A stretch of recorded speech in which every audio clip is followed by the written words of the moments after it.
जनाब सदर प्रोफेसर शाहिनादुल साहब, प्रोफेसर खालिद अलवी साहब, खुर्शीद हयात साहब, डॉक्टर आलिया साहिबा और प्यारी जमीन, दोस्तों, साथियों, शागिर्दों,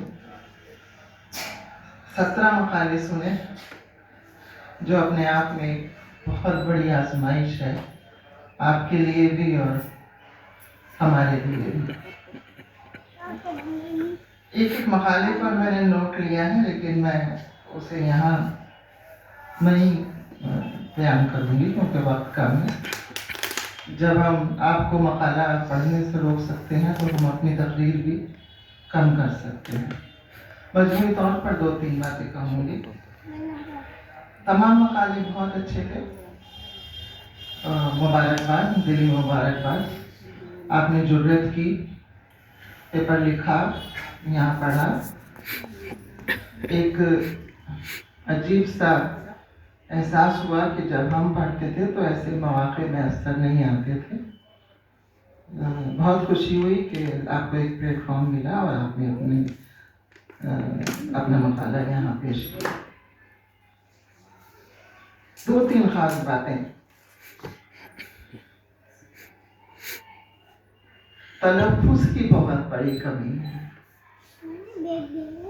जो मुझे 3 मकाले छोड़कर बाकी सब में कमी महसूस हुई। कोई अफसोस नहीं, निराशा ना हो, कुछ नहीं है। हम लोग भी ऐसे ही सीखते थे और अभी तक सीख रहे हैं। ये प्लेटफॉर्म जो है सीखने के लिए ही है। बस इतना कहूँगी कि मुताला बस ही करें आप। 2-3 चीज़ें ध्यान रखनी होती हैं। आप मकाला लिख रहे हैं तो मौजू पे तवज्जो दें कि आप अपने मौजू से बाहर तो नहीं जा रहे हैं, है ना। दूसरी बात, जो आप मिसालें पेश कर रहे हैं उनके बारे में आपकी अपनी क्या राय है, आप उससे कितना मुत्तफिक हैं, कितना नहीं है। सिर्फ मिसाल पेश कर देना, फलाने ये कहा, फलाने ये कहा, फलाने क्या, उससे बात नहीं बनती है। ये तहकीक और तनकीद है। आपको खुलकर बयान करना होता है। आप मत करिए कि आपसे बड़े हैं तो आप उस पर तनकीद नहीं कर सकते। कीजिए, खूब कीजिए, लेकिन एक हक अदा हो तहकीक और तनकीद का। एक बात और कि जब आप पेपर लिख रहे हैं तो आप ये देखें कि पहले अगर आपने अदवार तय कर लिया है तो आप उसी के अंदर रहें। किस दौर का पेपर के लिए आप लिख रहे हैं चीज़ें, और अगर वो नहीं है तो आप एक सिस्टम बनाएं। एक सिस्टम बहुत ज़रूरी है। बिल्कुल ऐसा नहीं होना चाहिए कहीं का ईट, कहीं का रोड़ा, बानबत्ती का कुनबा जोड़ा। वो कई पेपर में ये कमी मुझे महसूस हुई कि उन्होंने बगैर किसी सिस्टम के पेपर लिख दिया। कभी ऐतुल्लाह अंसारी याद आ गए तो कभी नूरुल हुसनैन याद आ गए तो कभी इसमें चुप्ताई याद आ गई। ऐसा ना कीजिए। अपने पेपर को सिस्टम वाइज आप तय करें कि आपको कहाँ से कहाँ ले जाना है और कहाँ उसका इख्तिताम करना है और इब्तिदा कहाँ से करनी है।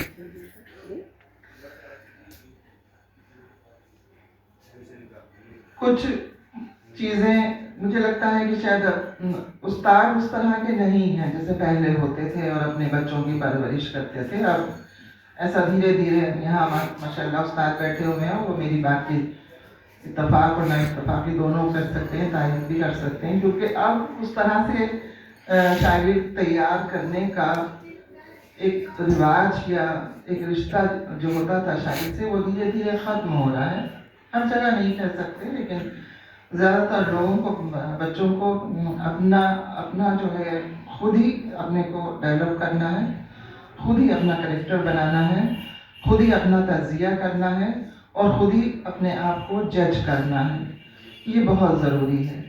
जब तक आप ये नहीं करेंगे, आप ऐसे ही भटकते रहेंगे, लिखते रहेंगे, लोग बहुत तारीफ भी कर देंगे, लेकिन वो कोई अपना वजूद उनका आगे जाके तारीख में या अदब में उसका कोई हिस्सा ज़रूर हो जाए, ऐसा कह नहीं सकते।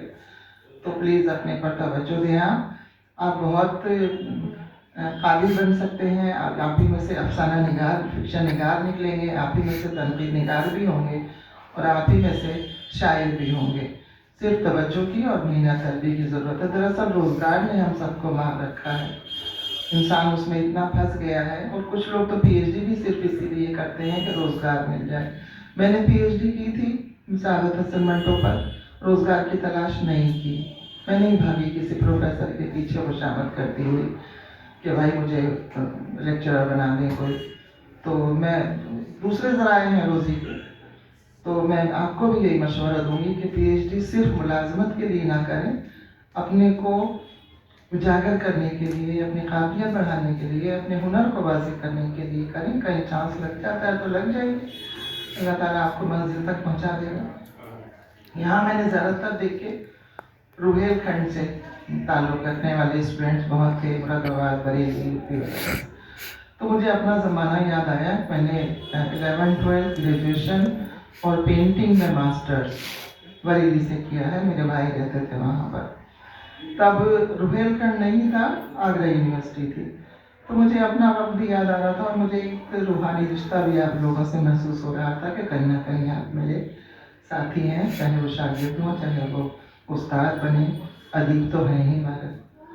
और जो दिल्ली के स्टूडेंट्स थे उनमें काफ़ी औरों के मुकाबले में थोड़ी बेहतर उनकी परफॉर्मेंस थी। और आखिरी मकाले में बिल्कुल मुझे कोई गलती नज़र नहीं आई। उनका मकाला काट दिया गया क्योंकि वक्त की कमी थी। मुझे उम्मीद है और मुझे ऐसा यकीन है कि सबने बहुत अच्छे मकाले लिखे हैं, लेकिन वक्त की तंगी के सबब आप लोग पेश नहीं कर पाए। अंदाज़ा है आपने क्या क्या लिखा होगा। और जैसा कि इज़ा मोइन साहिबा ने कहा है कि ये मकाले शाये होंगे, तो एक नज़र इनको मौका दीजिएगा कि ये फिर से नज़रसानी करें और अपने मकाले को बेहतर बनाने की कोशिश करें। मैं बहुत शुक्रिया अदा करती हूँ आप सबका कि आप इतनी दूर दूर से तशरीफ़ लाए और इस हौसले को बरकरार रखिएगा। यही आपकी ज़िंदगी की मेराज है आगे जाकर। बहुत शुक्रिया इज़्ज़त साहिबा, आपने मुझे ये जगह इनायत की। बहुत शुक्रिया। खुदा हाफ़िज़।